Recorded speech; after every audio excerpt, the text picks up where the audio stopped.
Hi అండి. నేను మీ హేమ. నేను ఈరోజు పెరుగు చారు ఎలా చేయాలి అనేది చూపిస్తానండి. ఫస్ట్ మనం ఒక బౌల్ తీసుకొని అందులో పెరుగు వేసుకోవాలి. పెరుగు వేసేసుకొని కలుపుకోవాలండి. ఆ తర్వాత రుచికి తగ్గట్టు మనం సాల్ట్ వేసేసుకోవాలి. సాల్ట్ వేసుకొని మళ్ళీ ఇంకొకసారి కలుపుకోవాలి. ఆ తర్వాత ఇందులో కొద్దిగా వాటర్ వేసుకోవాలండి. వాటర్ వేసేసుకొని పక్కన పెట్టేసుకోవాలి. ఇప్పుడు మనము పోపు కోసం ఒక కడాయి తీసుకుందాము. అందులో ఆయిల్ వేసుకుందాం.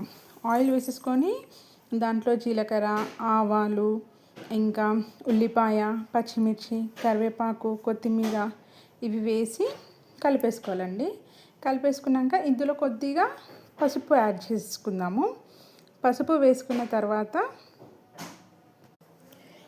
ముందుగా కలిపి పెట్టేసుకున్నటువంటి పెరుగులో వేసేసుకోవాలండి. వేడి వేడిగా వేసుకోకూడదు, అది చల్లారిన తర్వాతే వేసేసుకోవాలి. అలాగే వీడియో నచ్చినట్లయితే లైక్ చేయండి, సబ్స్క్రైబ్ చేయండి, అలాగే కామెంట్ చేయడం మర్చిపోకండి.